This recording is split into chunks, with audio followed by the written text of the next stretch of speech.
Papa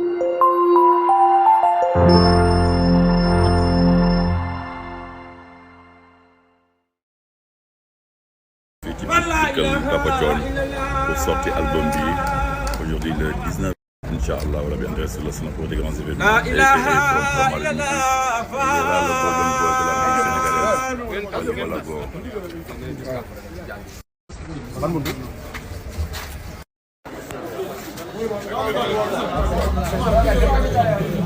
Non mu ñëw des na.